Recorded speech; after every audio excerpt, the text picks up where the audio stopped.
Late night bites with friends? Already hard to beat. That first too hot bite of fries you couldn't wait for, followed by ice cold Pepsi. Now that hits different. Suddenly, the energy kicks back in, the night goes longer, and the laughs don't stop. Because Pepsi brings out more flavor, more fun, and more of the moment. Food deserves Pepsi. Grab a Pepsi Zero Sugar today. This one goes out to all my ladies, all my multitasking mamas who need energy to show up at work and at home, all my empty nest explorers who need a little gut health support for the journey ahead. AG1 is the daily health drink designed to support whole body health with over 75 essential nutrients and pre- and probiotics, so you can make the most of every day and every decade. Learn more at drinkag1.com.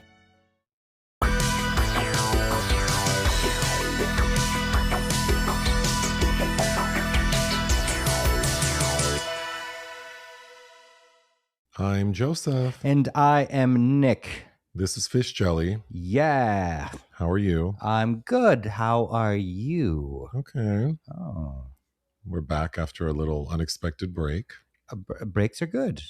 They are good. Mm-hmm. It's easy to get overwhelmed and overworked, but yes, still remain pretty. The important things. I was reading about Linda Blair and her dogs, and I had you do a little research. Can you tell us about this? Well, it sounds like she was raided because, she has an organization to help rescues, and I think she only had a permit for like 60 dogs, and somebody must have reported her ass or got tired of hearing some barking because it sounds like she had 200 dogs on the premises. But the day that happened, I believe she took to Instagram to kind of remain very positive and light about it and said it's just a paperwork thing and she's fine. The animals are safe and fine. But apparently like 70 agents raided the house. But she also said this could have been... Well, she's like, I don't know why people didn't use mail, y'all. But like someone could have just sent her a letter notifying her. I think it's funny that, you want to go hard on Linda Blair and have 70 agents when the kind of shit I see day to day on these street corners in this city, and this is what you want to do. Okay. Well, I thought her response was an excellent example of good spin, good PR. How to diffuse the situation. Yes. I mean, and also admitting that there was some fault there. So there was a valid reason for them to be. And of course, I mean, I don't mean to demean animal abuse. That hurts my heart. I don't want to hear about that either or see that happen in any time or place. But it's just, what I mean is I think that because she is quite a notable person, that might have had something to do with the use of force. But interesting. Moving on to the restaurant section, we tried a new place on the west side called Hermanito. It's a Japanese-Mexican fusion type situation. A little brother. What did you think of Hermanito? I love the space. Fantastic space. And we kind of sat inside. I love pink. I would love to sit outside there. I think it's perfect for a cute little date thing, if you're not going to get someone on a date then. You fool. Oh, me. Jesus Christ. Anyway, let me reset here myself. I like the energy and the vibe of the place. And by date, I mean, there's some, this isn't food you want to make out after eating per se. So I really liked that. However, the food was just fine to me. I love how when I ask you, like, what are the positives? And you immediately start going into the negatives. I also think it's a lovely place to sit. You can't know happiness without sadness, okay? It's all on the same continuum. Always a response. Anyway. Stop trying to make this a binary thing. It's all connected. The menu was interesting. I liked what I ordered. We had a few drinks. A few. We had 2 apiece. Well, a few is at least 3. Okay, well, I don't want to be... I'm not putting myself on a recording sound like a lush. Well, you've been on recording, actually. So I don't know what we're defending at the moment. Again, it's a continuum, and today is not the day for lushness. You had beers only, I think. Yeah, because I like to keep it together, okay? I ordered a couple of their cocktails, which I thought were tasty. Mm-hmm. The food, though, was quite basic. I'm going to say I did not like the guacamole. You make guacamole that I think is better, but that's true. yeah, it was very basic. The flautas, I think we got tacos, like birria tacos. Which, I do like. The calamari. For whatever reason, we got calamari. I don't know why, because you won't eat that, but I love it. So, oh, can we pause? Because recently on a recording, you tried to shame me about not letting you order seafood. And now you're saying you don't know why you ordered the calamari. So which one is it? I won't let you order it, or I'm wasting money by ordering calamari? No, because I have to eat it all by my damn self. And then we have all these other things that I want to try, these delicious things. So then I just feel like I'm prone to overeating because you're not taking some of the burden of the caloric intake with that dish. You also don't have to finish everything at the table. I asked you if we could, and you said calamari in my car. So yes, I did have to finish it all, because then it would have been a ruinous evening if I had put the calamari in the car, even if it was in the trunk. Well, I'm not implying we take leftovers. I'm saying you don't have to. You can leave some food on the table. Oh, hell no. Why? That's a way. I was not brought up that way. I can't waste food. Then I shouldn't have ordered it in the first place. And this is what it's like eating with Nick. But would I go back? Sure. It's called being intentional. I don't know that this would be the place I'd go if I were really hungry. Or poor. We went for a screening, so it was conveniently located. Uh-huh. We also tried Bakery, which is a chain of nicer restaurants in LA. They have like 10 spots in Southern California. We went to the one on West 3rd, and that was our first time going. Chain. Yeah. I don't know what the other locations look like, but this one was really cute. Also liked the energy and the vibe. We also went when there was no one really there, so that might have helped. We got there right when it opened because we were going to a screening of The Wrong Girls. That's correct. Talk about how you enter the restaurant. It looks like a secret passageway in the medieval times. And if I were 2 inches taller, I would have bonked my head. Yeah, the ceiling is quite low, but it was kind of a fun entrance. Yes, it made me think of, what did Anne Boleyn feel on the way to the gallows? It's very open. Once inside, I wouldn't even call it a patio. It's kind of like half the dining room doesn't have a ceiling. There's a bar. Which made me wonder what happened, because it had actually rained briefly that day. I'm like, what do they do? What do they do? What are you doing in rains? Tell me. Does it get all wet and sticky? But I would say this is definitely a place I'd want to go back to. Yes. Also, the menu. They have so many odd foods, and you let me pick everything, and I did. And I liked everything that I put in my mouth. I got a chicken schnitzel. So this ordering experience wasn't as traumatic as Hermanito, apparently. Traumatic. I don't experience trauma when I am feeding myself. Oh, the reaction that you just had in the last restaurant was... That is not trauma. That is just a personality. Oh, so what we're all enduring is your personality. You are enduring my flavor. That is correct. And y'all know what can happen. I don't impose myself. People can say no. People can say no to me. Just say no.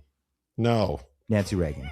Is that Reagan? Is that dumb lady's thing? Anyway, okay. So we got the schnitzel, which I love a good schnitzel. That was probably the most unhealthy thing that we ordered. What was that pasta called? My brain's frozen. Tremolina pasta. It had this like spicy Tripolline pasta. It had this spicy pepper sauce, which I tried to emulate to eat with some tacos your mother made us the other night. My sauce wasn't as good. Also, I found that when you roast peppers, you really got to make sure they're roasted, because trying to skin those things and they're not quite ready to be skinned was trying me. And then wait, what else do we eat at Bakery? The shawarma tacos. The shawarma tacos, also good. And the Asian pear and brie pizza. Okay, so they had 3 or 4 pizzas. And I like pizza. I'm a connoisseur, an aficionado, pizza. And you said, let's get a pizza. And I looked at those three or 4, and I knew you wouldn't like one of them. And I don't. Here we go again. Wait, always, I'm always the reason why. No, you are a picky eater. You please. You act like you have to order 4B. You can order whatever you want. I know you well. I know that, but to share, there's another human that I know has limitations on their palate.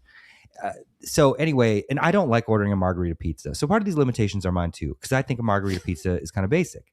I think it's basic. Why do I just want cheese on bread? I can do that anytime, any place. Okay. I don't want cheese on bread, hot cheese on bread. That's great. But I am beyond that basic wavelength. I am. I feel like we're going through a manic phase. There were 3 types of pizza: the margarita, the vegan, the smoked mushroom. And I don't want to eat, if I'm going to eat a vegan pizza, like I can't eat vegan pizza. I'm not there for that. And I like mushrooms. You do not. Oh, there's another mushroom story. I did get to teach you. I made something very fancy last week. So I just had like the other half a pot of coffee today. And do you need a breather? No, I'm thinking. So they couldn't get the spicy mushroom pizza. And so you agreed to get the pear and brie pizza. And let me tell you, that combination of flavors was so good. I loved it. I'm salivating now. I loved it.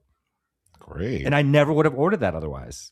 We also ordered their best cake for dessert. That's what it's called, the best cake. It's basically sticky toffee pudding. Because it's made out of dates. And they have bacon on there. Brown sugar caramel, crispy bacon. We added ice cream. That was quite good. That was nummy, very rich.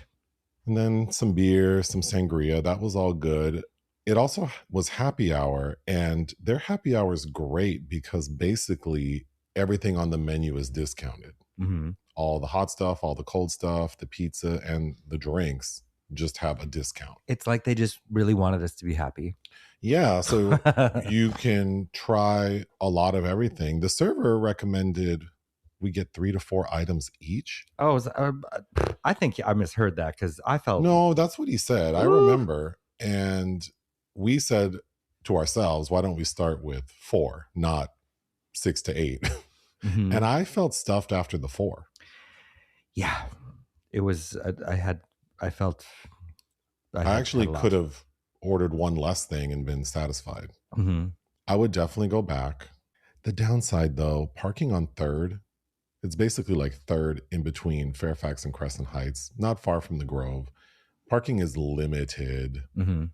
and traffic is really bad during happy hour times. So it's a bit of playing Frogger because when you're heading east, the traffic is very heavy.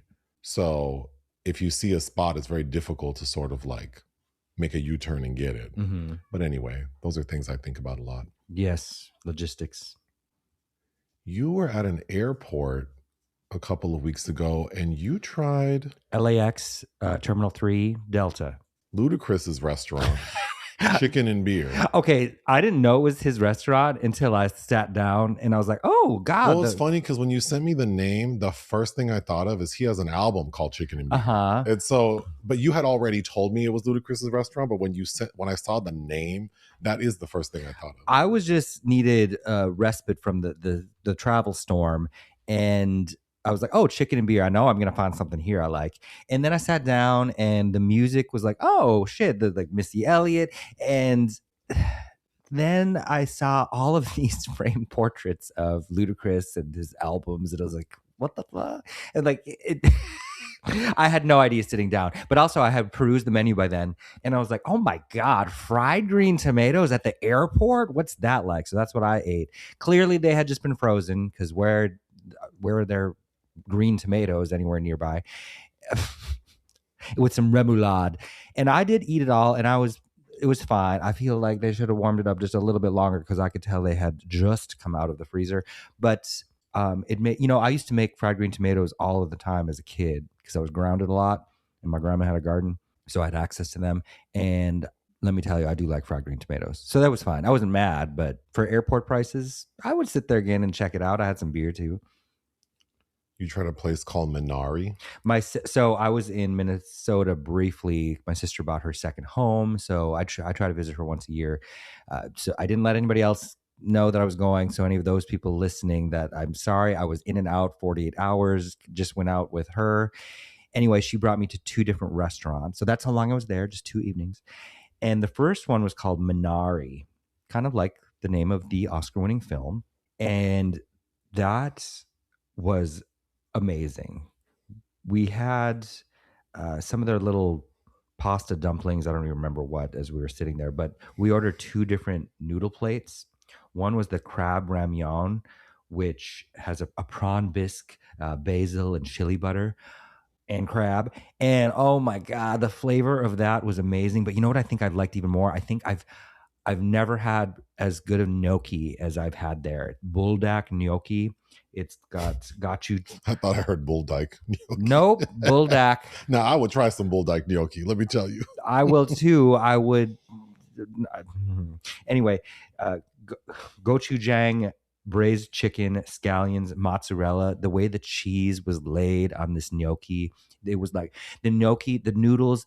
It was like butter. It was like butter in my mouth. The gnocchi was melting in my mouth like butter, and I'm salivating. Oh my God, it was amazing. And I felt really full just sharing those couple of things with my sister. Amazing. I definitely would love to go back there. You've also tried a place called Chimborazo. My sister does know the restaurants. There are a lot of great places to eat in Minneapolis. It's an Ecuadorian place. Also, we sat outside. It was a lovely day. We had a nice little homosexual waiter that was very kind, I thought. We had the sangria slushies, which my sister really likes. I usually don't like drinking sugary drinks, especially during the day, but that shit tasted like dessert to me. But I got the hornado con papas, and that was also excellent. This roasted pork with cheesy potato pancakes. They're called lapingachos. I'm probably mispronounced. My wooden English tongue, people, I'm sorry. But they're like these cheesy little potato pancakes, like the cheese is inside. Excellent. I cleaned my plate. It was, I mean, it's Ecuadorian, but it was reminding me of that Cuban plate that I get at Versailles in LA all the time. So I was very happy with that as well. Films released we didn't cover: The Brink of War. Oh, Jeff Daniels as Ronald Reagan, Hope Davis as Nancy Reagan, and Jared Harris as Gorbachev. Why is Jared Harris playing all these Russians? Remember, he was in that Chernobyl series? But it's about when Reagan races to save the nuclear deal with the Soviet leader as pressure mounts all around him. Directed by Michael Russell Gunn. I mean, I said their names with derision. I like all of these people, but do I want to watch anything about Reagan in this climate? No, throw it away. Nimrod sounded entertaining, directed by Lee Kirk, McKenna Grace, and Mason Thames. Is that Mason Thames? So you say his name like the river. 3 buddies drive cross country in a van, causing mayhem and mischief while racing to LA for their big break, opening for Green Day on New Year's Eve. I didn't receive anything but from the publicist on this film, and I had too much to do to research it. The Rivals of Amzia King. We bypassed so many press screenings of this and still did not see it. They must have had 20 that I got invites to. And I kept telling you, they just were all kind of at odd times, but we are major Kurt Russell supporters, so we should have seen it, and we might still at some point. But Matthew McConaughey is the lead, directed by Andrew Patterson, and Amzia King, am I saying his name right? A beekeeper, musician, and anchor of his community, reunites with former foster daughter Kateri after many years apart and fends off threats to his honey business. So this is like The Beekeeper, but serious. The Birthday Party. I think I saw this when I think it premiered. It either premiered at Locarno or Karlovy Vary. I saw a screener of it a couple of years ago, and it's with Willem Dafoe playing this Greek entrepreneur businessman who's hosting his daughter's 25th birthday party. You know what it was a lot like was that Michael Winterbottom film with Steve Coogan. I think it was called Greed that we reviewed. It's kind of a more sober version of that. Lastly, Union County. I saw this out of Sundance this past year, directed by Adam Meeks, and it is a nice lead performance from Will Poulter, who I think we're all used to seeing in a kind of through a comedic lens. And he's this young man who's in a county mandated drug court program, and he's trying to recover addicted to opioids in Ohio. The perfect lunch combo. That first bite of your favorite sub, followed by ice-cold Pepsi. Add a couple of friends, and now that's next level. Suddenly, the laughs get louder, the stories keep flowing, and the food tastes better. Because Pepsi brings out more flavor, more fun, and more of the moment. Food deserves Pepsi. Grab a Pepsi Zero Sugar today. This one goes out to all my ladies, all my multitasking mamas who need energy to show up at work and at home. All my empty nest explorers who need a little gut health support for the journey ahead. AG1 is the daily health drink designed to support whole body health with over 75 essential nutrients and pre- and probiotics, so you can make the most of every day and every decade. Learn more at drinkag1.com. Projects of interest. Martha. So, Rami Youssef, who you should remember as the young gentleman at the center of Poor Things opposite Emma Stone. He is writing his directorial debut with Josh Safdie. Nothing's been said about it. I think A24, it's an A24 project, and it's going to start filming soon. Everything's kept under wraps. But something about that name reminds me of a Fassbinder film starring Margit Carstensen I love called Martha, and made me want to rewatch that. But anyway, I'm curious to see what they come up with, these two. This past week on Patreon, we dropped a review for Lost Highway, the David Lynch film. Mm-hmm. Unfortunately, there are many entries in the obituary section. First, we have Lloyd Robertson, a Canadian journalist. He died at the age of 92. Vincent Pastore, who played Big Pussy on The Sopranos. Big Pussy in The Sopranos, yeah. He died at the age of 80. Oh. Actor Jim Krut, who people might know as the helicopter zombie from Dawn of the Dead. Oh, yes. Mm-hmm. He died. Mary Rivera, the actress who played Ned's grandma in Spider-Man No Way Home, she died at the age of 82 from a stroke. Damn. Scott Hylands, an actor best known for his role on the 1980s police drama Night Heat, died at the age of 83. Oh my God. I think I remember my parents watching Night Heat. Elsa Aguirre, one of the last great legends of Mexico's golden age of cinema, died at the age of 95. John Cypher, who's known for his roles on Hill Street Blues and the 1987 Masters of the Universe film, died at the age of 94. Prolific musician and record producer William Orbit died at the age of 69. I'm familiar with that name from his work with Madonna, specifically Ray of Light. But he has worked with so many people. And he worked with her again a couple times after that. Yeah. Including another favorite from my youth, which is Beautiful Stranger. Lastly, Mark Rydell died at the age of 97. He's the director of The Rose. On Golden Pond. And The Rose, right? Oh, I don't know that. Yes. And his son acted for a while too, Christopher, we just watched Christopher Rydell in something that, well, you haven't seen On Golden Pond. You know what? I remember him. What's that kid saying in that movie about sucking face? But what did we just watch Christopher Rydell in? Because you were commenting on him. Oh, you know what?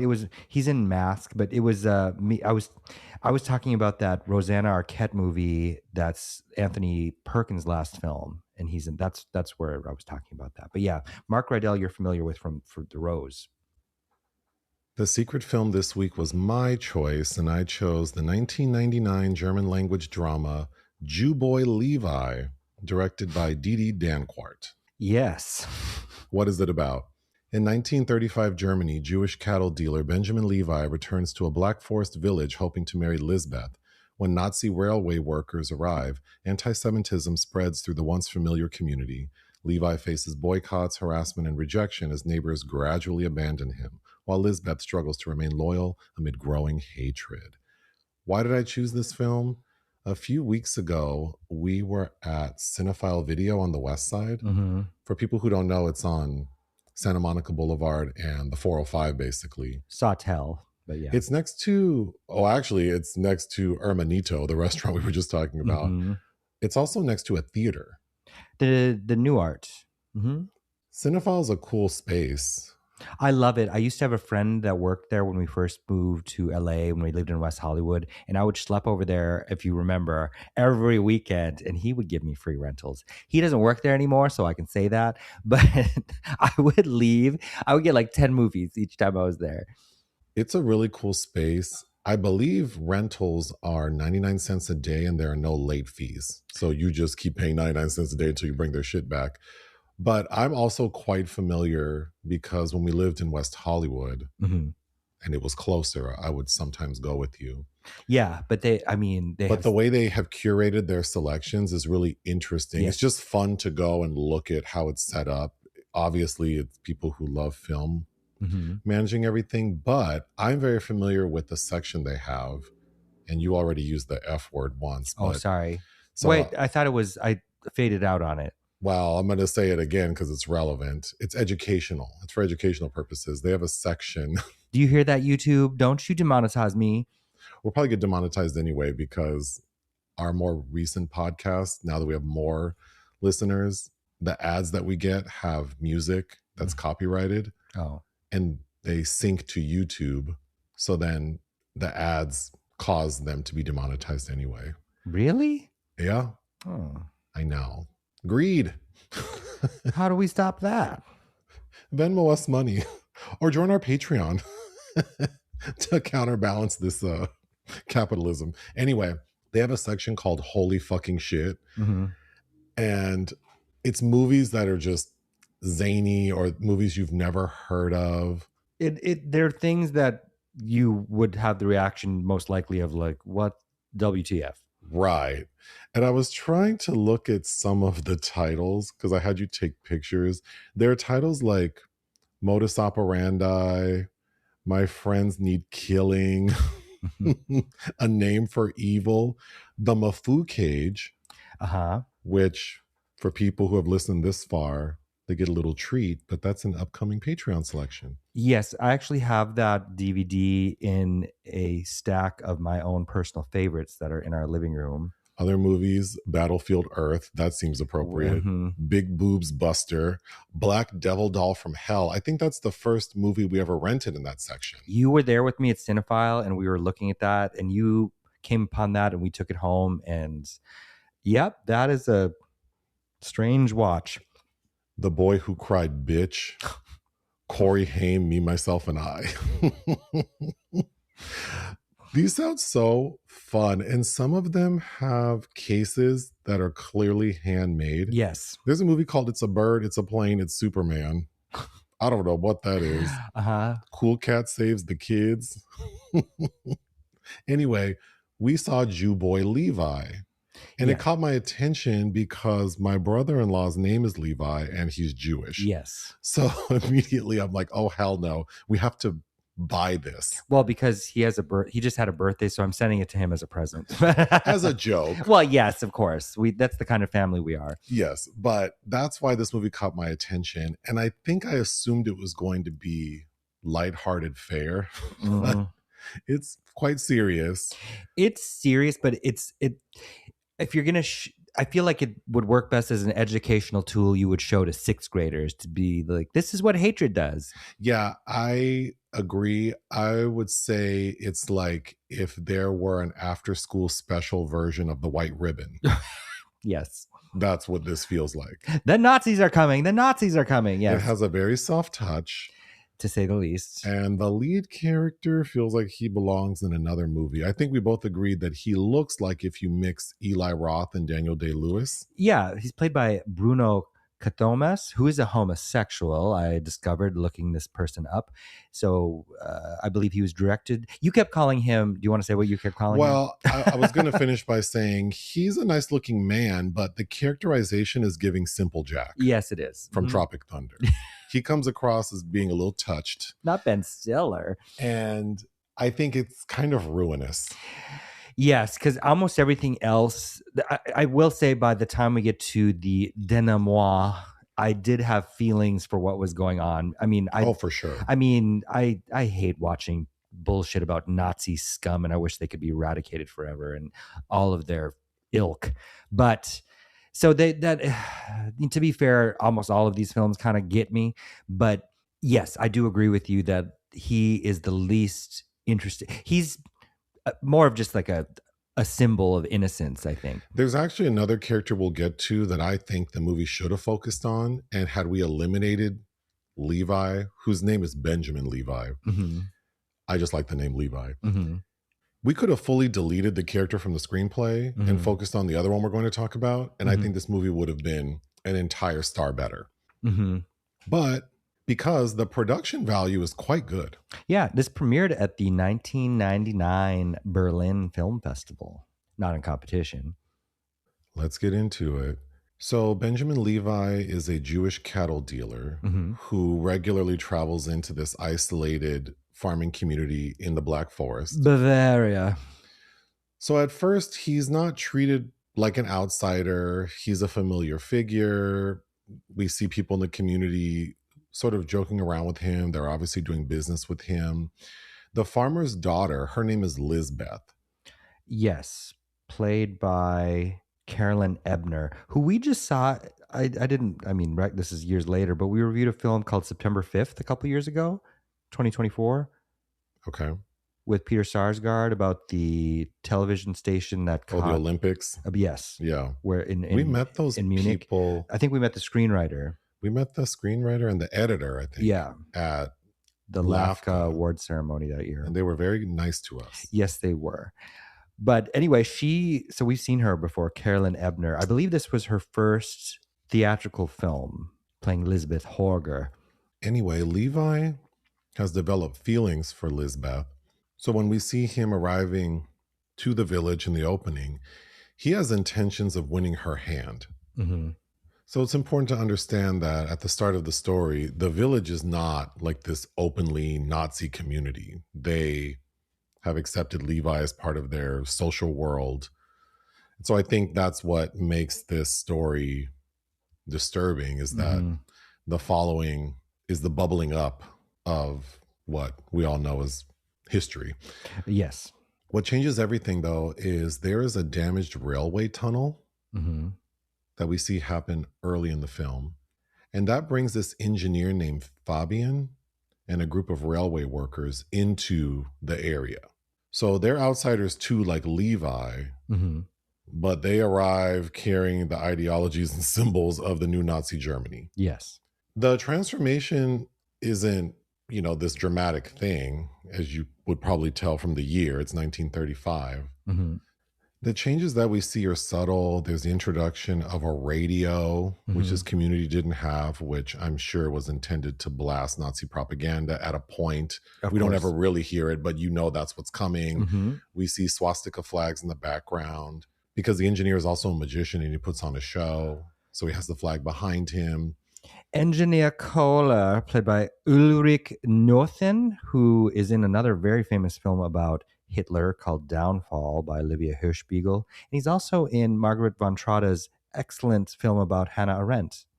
And Engineer Kohler is married to a woman who's played by a phenomenal German actress named Martina Gedeck, who I don't think you've seen her in anything before, but she, I think in the mid to late 2000s, was in a string of massive hits, including The Lives of Others, The Bader Meinhof Complex. She was in this German rom-com called Mostly Martha that was remade with Catherine Zeta-Jones. So the Nazi rhetoric starts to slowly seep into this community. As that's happening, Levi starts to experience harassment. At a point, the farmer, Lizbeth's dad, refuses to do business with Levi because he's Jewish. Someone slashes Levi's tires on his buggy. He has a pet bunny, which we'll get back to, but someone ends up slaughtering the bunny. Yes. Which is, you saw that coming. So people who previously knew him personally increasingly begin to see him as simply a Jew, and that Jew equals bad. Yes. They are easily infected by the hatred. So Levi and Lizbeth, their love story, I would say, provides the emotional stakes of the film. Yeah. Because Lizbeth is caught between Levi and this guy named Paul. Yes, played by Bernd Michael Lade. And I liked the actor. He did a good job. He did. We reviewed him in a movie, I think during the pandemic. It came out called Balloon. I don't know if you remember that. About the hot air balloon? Yeah. Yes, I do. So Paul is a bit of a dick. Yes. He's controlling of Lizbeth, really pushy. He also is unemployed. So Lizbeth's dad doesn't like him for her. He, of course, doesn't like Levi because he's competition. But Paul, I would say, ends up being kind of the hero of the story. Yeah, because he's the only one in the community that's standing up to the Nazi infection. But it's because he's also an outsider in the community. He's also critical of the community.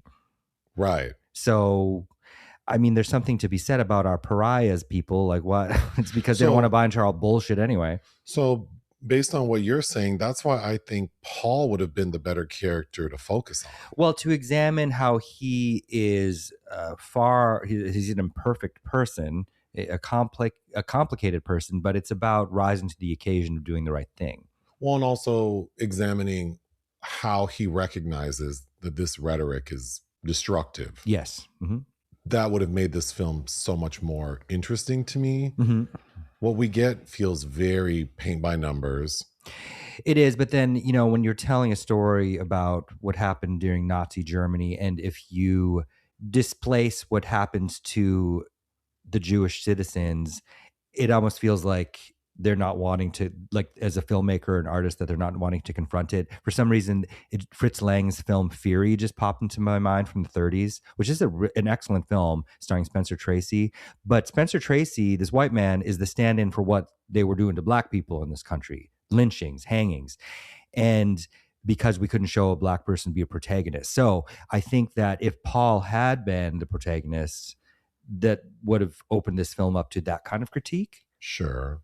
You know, but getting back to Levi and Lisbeth loving Paul becomes more of a political decision because she can also sense that there is vitriol directed towards him simply being Jewish. Yes. Crucially, though, Lisbeth remains loyal to Levi when almost everyone else fails him, because the story ends with, after all of the bullying Levi has endured, the engineer, Fabian, and the railway workers, the Nazis, are at the local pub, which Lisbeth works in as a barmaid, I would say. Mm-hmm. And Levi sort of naively just walks in there. And it's very Pace Picante salsa, like New York City. And God. they antagonize him. They force him to sing. It gets very tense, like violence is on the horizon, when all of a sudden Paul walks up and peeps through the window, sees Levi being harassed. And what does Paul do? Christina, get me the axe. Baby, he walks in there with an axe and says, leave him alone. Mm-hmm. And things get hot. Like, maybe now Paul's going to get it, when all of a sudden Lisbeth pulls out a gun, shoots it, and tells Levi to run. And the film goes black. And he leaves. Yeah. It's a very powerful ending, I think. It is, yes. As we know, the story continued. Yeah. And I mean, he was lucky to, it's depressing. So while the character of Benjamin Levi, I think, is what makes this film come across as basic, I think I understand what they were trying to do with him, because the juxtaposition of this community being ignorant or naive to what's going on around them, the innocence of Benjamin Levi, combined with the hatred that's about to infect their people. Mm-hmm. On paper, that sounds like the perfect combination. But the way Benjamin Levi is played, he just comes across as a dunce. He likes to sing. He also is very lonely, so he has this pet bunny that he talks to. Sounds like you're talking about me and the cat, but I think there's. Well, I can't call you dumb, so because I'm not. But everything else would fit. I like to sing with the cat, but it. You know what the thing is? The character feels really one-dimensional. Oh, for sure. I mean, just being cutesy, talking to this bunny rabbit on all his travels, I need a little more.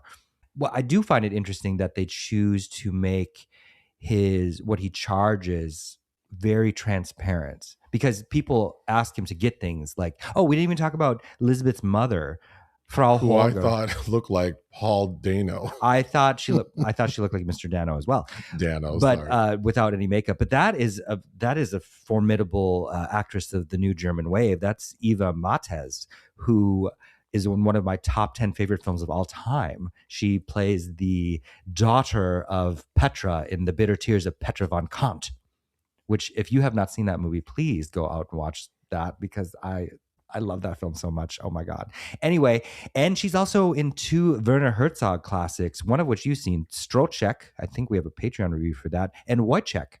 Anyhow, it was lovely getting to see her in this film I had not heard of ever before. But I'm sorry, I digress. Where did I run away from? Who knows? In this conversation? I don't know how long caffeine lasts, but oh. I hope we're getting to the end of the rise. But what I found most disturbing about this story and history is how easily people's morals can collapse and how quickly people can adapt to a new normal. Look at what's going on right now in America. Right. So that's what's most affecting. Early on, one of the Nazis tries to give the pub owner a radio, which they're calling a wireless. And the pub owner is very resistant. He even says it's always been this way and it's not going to change now. The pub owner is a real one. Well, yes, but it's just so interesting that this is a very complex subject, right? Mm-hmm. Oh, speaking of which, I almost mentioned this in our obituary section, but a sociologist named Jason Arday died today. Oh. And I was reading that there was a scandal surrounding him, and he was only 41. So I spent quite a bit of time reading about his story. But basically, he was a professor of sociology at the University of Cambridge. The reason I thought of him is because this is a complex sociological discussion that I'm not prepared to talk about. But I think the intricacies of this, when you think about members of the community who are unwilling to change, but then so easily swayed, and then also the pressure of feeling like they don't want to rock the boat. But Jason Arday, really quickly, I would say people should read about him because he was given a very high position at Cambridge, which has been criticized for its history for having a lack of diversity. And to put someone who's so young in this position was questioned by a lot of people. But this guy, Jason Arday, he was accused of plagiarism. And reading all the things, it's a fascinating, I'd be very surprised if we don't get a movie about this man. Because basically he lied about his life experiences, his education. So it's very Catch Me If You Can. Yeah, but in academia. And I fully got off track, but fascinating story. It's sad to know that he probably took his own life. That's what people are assuming, because he died 9 days after his resignation, after there were all these reports that came out, investigations were underway. But reading about it, his lies seem extensive, like way more than just like, oh, sorry, I just fudged this one. The perfect lunch combo. That first bite of your favorite sub, followed by ice cold Pepsi. Add a couple of friends, and now that's next level. Suddenly, the laughs get louder, the stories keep flowing, and the food tastes better. Because Pepsi brings out more flavor, more fun, and more of the moment. Food deserves Pepsi. Grab a Pepsi Zero Sugar today. This one goes out to all my ladies, all my multitasking mamas who need energy to show up at work and at home. All my empty nest explorers who need a little gut health support for the journey ahead. AG1 is the daily health drink designed to support whole body health with over 75 essential nutrients and pre- and probiotics. So you can make the most of every day and every decade. Learn more at drinkag1.com. Right. Okay. Well, that's the thing. Once you start, what's that J-Lo movie where she's the grocery store CEO? Isn't that about that? With dude? Leah Remini? Yeah. Second act or something. Leah Remini makes a fake resume for her and she becomes like a CEO or something. Yeah. That's where I don't mean to make light of this, but yeah, it doesn't pay to lie. And once you start, you got to keep lying. Oh, speaking of dead people, though, sorry. That's a hard pivot. Hang right, Clyde. Thomas Strittmatter is the playwright that this is sort of the basis for this film. And he died at the age of 33 in 1995 of heart failure, which is tragic. Anyhow. The symbolism of the railway is interesting because during this time, when you think about the Industrial Revolution and how the advent of railways really allowed for modernization and progress, but in this story, the railway brought Nazification. Well, and also how the railways were used to transport the Jews to concentration camps. That part, but yes, but really what it's transporting is this sort of like political view that combined with the radio, which brings that ideological language to this small village. So the combination of technology and infrastructure is not liberating in this instance. No, I mean, anything can be used in the wrong way, as we all know from Lord of the Rings, right? Anyhow. Caffeine still? Okay. Oh, I'm still kicking. I'm going to go audition for a play right now. Engineer... I can make a booger talk. Ooh, no.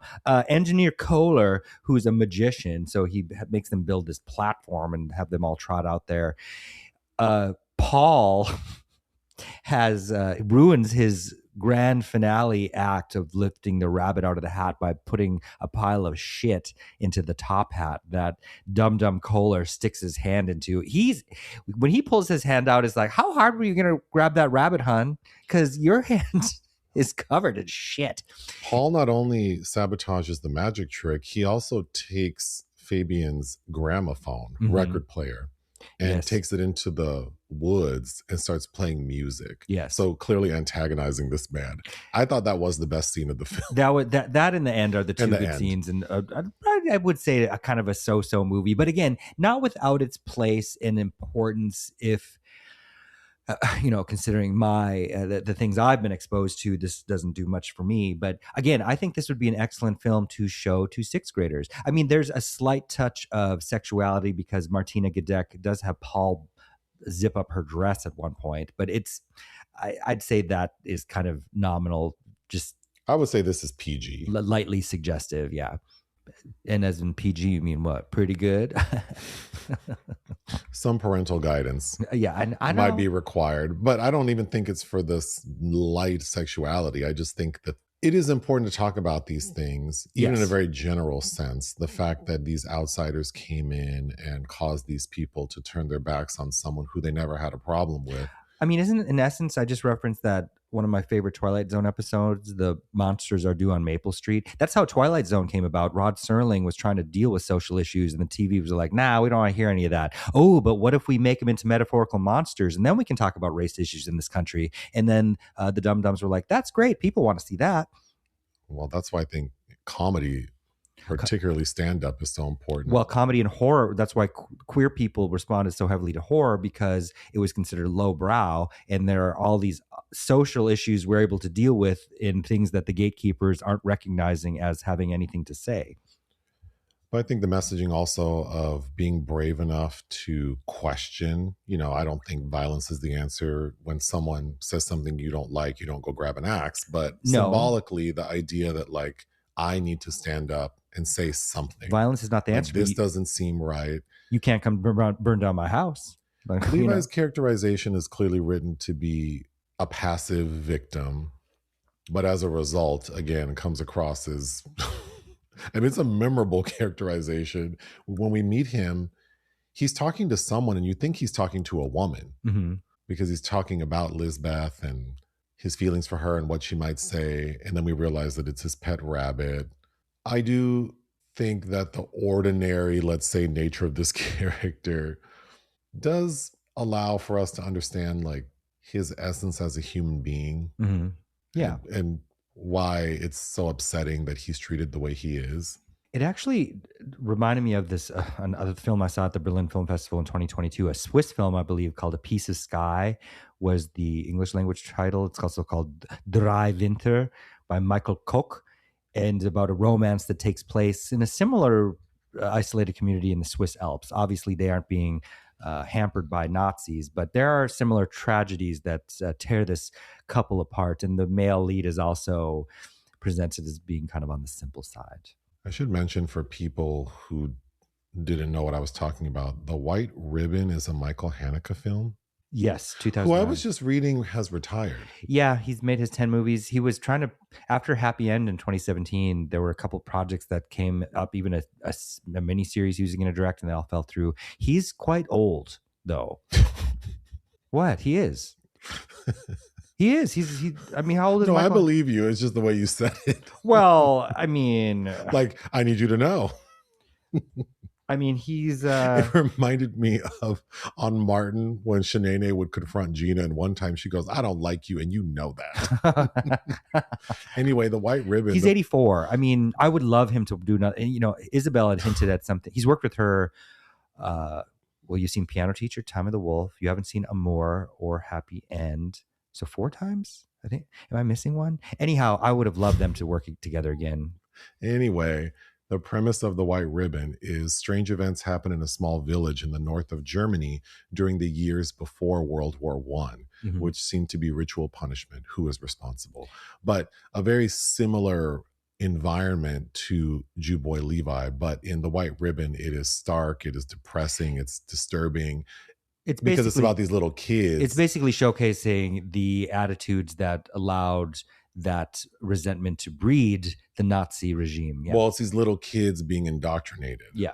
With these ideas. And so then, of course, you can do the math and assume that who they grew up to be. You can do the MAGA, yeah. So I feel like it would be a good double feature. A very depressing double feature, but... Oh, God. And then throw in some Bellatar. I guess you'd start with Jew-Boy Levi because...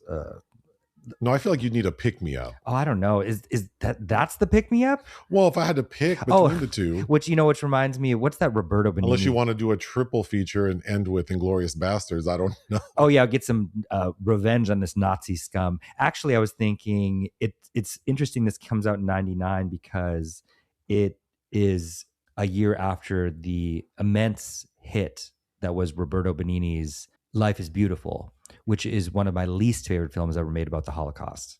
Like, I think I really don't like that film, and it's not worth getting into now, but for which he won an Academy Award and climbed over everybody to pick up his Oscar, if you remember that.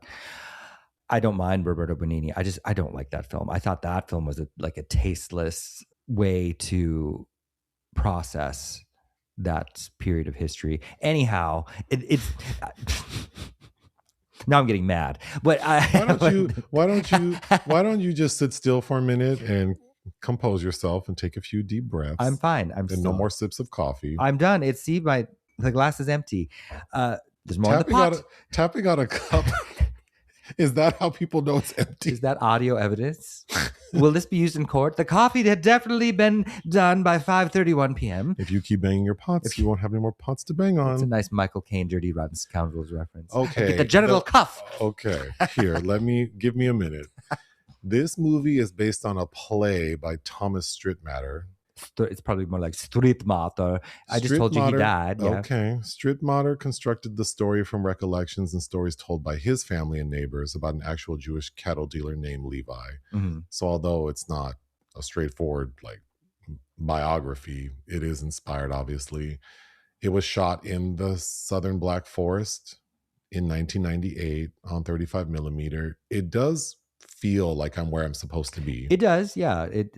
That reminds me, I think you like Black Forest cake, don't you? You know, I don't know that did you ever make a Black Forest cake? I don't think you have. I think you made a German chocolate cake once. Oh, yeah. But it's been I would love, if anyone can get me a good Black Forest cake. I don't want some slice from Pavilions. Well, maybe Sunday because, we didn't even talk about, I made Julia Child's why don't we beef bourguignon? We'll make an addendum and talk about your beef bourguignon. Okay. At the end. Oh, okay. You already mentioned the film premiered at the Berlin International Film Festival, but it made its German theatrical opening at the St. Georgian Theater, which is in the Black Forest region it's filmed. That's pretty cool. Mm-hmm. But overall, like we said, I think it does feel like the Hallmark version of something more dark and nuanced. Yes, I agree. That being said, it does a good job saying what it's trying to say, because it's really not about the Nazis arriving and destroying a good village. It's about watching this ordinary community gradually decide that participating in or just tolerating the persecution of someone they've known for years is easier than resisting. And like you said, that's what we're witnessing today. And that's very upsetting. It's, and resist more than just any kind of factors of control like religious zealotry or anything. It's really hard to resist even in the most benign of social settings. It's really hard to speak your mind when it is clear that there's absolutely no support where you are. I mean, that is why I am so happy I'm a queer person, because I learned from a very early age that if I was going to be happy, I'm going to speak my goddamn mind. And make everyone around you unhappy. Well, no, anyway, it's not about that. Anyway. I'm not, the happiness of the crowd is not worth that sometimes. Of course, you have to weigh all your battles, but it's like, no, these motherfuckers need to know that I am here too. You can't say the F word. Anyhow. Anger management. No, it's not mad. I'm not angry. I'm impassioned, inflamed. Well, inflamed? What? I think that you just need to settle down. So also what's upsetting is that thinking about the character of Levi, he doesn't yet know how bad it's going to get. Thinking about watching this in 1998 and already knowing how bad it got. Mm-hmm. And then fast forwarding to 2026 and witnessing shades of the same shit. Mm-hmm. It's just, this is not a fun Friday night movie. No, it's not. But I do think it's worth seeking out. We bought the BBD, but the full film is available on YouTube's for free. And I mean, granted, this whole recording came about as kind of a novelty or joke, because the most jarring thing about this film is the English language title. Oh, I do want to be clear. Had I known that this is what it was about, I wouldn't have. My intention was not to make a joke of the movie. I don't think that, no, and we don't handle it. And like I don't think we have talked about it in that way. I do think it's an effective, serious film. It is, but we bought it as just a funny thing to send my brother-in-law. I thought the quality of it was going to be akin to other movies we have rented from that section, mm-hmm. but it actually is a solid film. Yes. So for that reason, I would say it's worth getting on YouTube and checking it out. Yes. What would you give Jew-Boy Levi, which does have a non-English title that I don't want to butcher, but if you type in Jew-Boy Levi into YouTube, it will pop up. I would give it 3 stars. I think it is fine. It is a movie that was made that can be watched and it has something to say. So I would give it 2.5 out of 5. Okay. So making an addendum to the restaurant section, you were inspired to make Julia Child's beef bourguignon. And I'm happy you did, because you often run around the house saying beef bourguignon. Well, and I don't know why. Because there's this terrible Xavier Dolan film called The Death and Life of John F. Donovan, which I have to make you watch. It has a stellar cast. And everyone is terrible. Robert Mitchum. Speaking of Robert Mitchum, I make his chili all the time. You do make Robert Mitchum chili. That's actually really good. Yes, because it has chocolate in it. We had a movie night for a film starring him and Jacqueline Smith, and I made his chili. Anyhow, and what's the cut of meat in the chili? Oh, I don't remember. I think I usually just get or do I get sirloin? I might get sirloin. Whatever it is, it's good. Also, there's crispy bacon in it. Yeah, you can't go wrong with that. Yeah. Beef bourguignon. So Susan Sarandon, there's I love Susan Sarandon, by the way. About to see her in Andrea Pilaro's new film. There's a scene where Xavier Dolan has her shrieking, "You don't like my beef bourguignon?" Wow. That's what I have to deal with. Just sitting at home, minding my business, trying to run this empire, and then I hear some bird screaming, beef bourguignon, beef bourguignon. So I made this beef bourguignon, and that shit, oh my God, num, num, num. If I disappear one day, I want people to listen back to these hundreds of podcast episodes and find all the context clues as to what drove me crazy. Okay. Please do me that favor. I always tell you, don't kill me. I will give you a divorce. We listen to too much Dateline. Okay, I'm not going to go there because... Anyway, the beef bourguignon, I thought it was excellent, and I made it just as it's supposed to be, which means there were a lot of mushrooms, and I was worried that you wouldn't, but they're big enough to where you could easily pick them out. Okay, well, here's the thing about the dish you made. The star of the show is the sauce. God, yes. The thing about mushrooms and onions or any ingredient that I don't gravitate towards is if they're part of a proper dish, like how you made beef bourguignon and it has mushrooms and pearl onions, I will eat it because in my mind I think, well, millions of people love this shit. So who am I to say it's Or at not least good? try it at first. Or at least try it. So I will always try, Mm-hmm. but the mushrooms were so well flavored. And like they didn't even, because I don't like the taste of mushrooms. It's not the Mhm. texture. I don't mind. It's the taste, but they did not taste like mushrooms because of that sauce. Well, they were first fried in butter. And the pearl onions, the texture was really good. I agree. I was nervous. I myself wouldn't like. I love onions, but texture is important to me too. And these little bulbs of that. I was so happy with how that turned out. And then I had never watched Julia herself make that dish, and we put on. You can We find put it on on a YouTube 20-minute episode of her preparing it. from the French and chef. Yeah. I am familiar with her. I remember being a little kid and watching reruns of Julia Child Mhm. and thinking that she sounded really cool. Yeah. But gosh, what a lovely lady. And I don't know anything about her except these cooking episodes we watch, but because there's always a comment about, did you know she said this? I'm just saying she seems so lovely. And then Mhm. after we watched that episode, we watched the episode of her crying over this woman's like souffle. I thought that was the loveliest thing I've seen in a long time. To witness someone love something so much, but also appreciate. I think what made me emotional was that she appreciated what this woman had done. Yes. Like she appreciated her craftsmanship of this dish, this dessert. It was a feel-good moment between her making the beef bourguignon and crying over some souffle. But I mean, when you find something that you have passion for and just like that brings you such joy, I mean, talking about all the negative shit going on, if you can still find those things, I don't know, there's it's priceless. That felt like a priceless human experience that I was seeing, and that was unscripted. And I don't know, that I feel like we see it's so infrequently that we see stuff like that on our TV sets. But yeah, so I have another recipe I want to make on Sunday. Oh God. Maybe I'll have to make Black Forest cake with it. I already sent you the recipe that I want to make. Oh, is it that? It's Cardia's brisket and bean chili. Cardia Brown, who people might know from Delicious Miss Brown on the Food Network. But we had an influx of beans come into the house recently, and I do like chili. And my mom likes to donate a lot of food to this house as if we're in need. Anyway, and so she's a food shelter. we have a lot of beans, so I was like, let me look up some like famous chili recipes. And you shared that recipe with me. There are a lot of ingredients. oh, but it's got brisket. It sounds so good. It was either that or Miles Davis. It's going to cost you $100 to make this chili. Well, but no, there will be many meals out of it. I mean, we'll get 6 to 7, 8 meals out of it. What is that pasta dish you made? Tetrazzini or? I made turkey tetrazzini once for a movie night, but that's back when I had no money. What was the movie? I think it was Myra Breckenridge. Oh, which I do like. Yeah. God, you made this. It was a double feature, Myra Breckenridge and Girls. So we were poor back then. So you made. Well, I used the cheapest ground turkey I could find, and that was the mistake. It was really dry.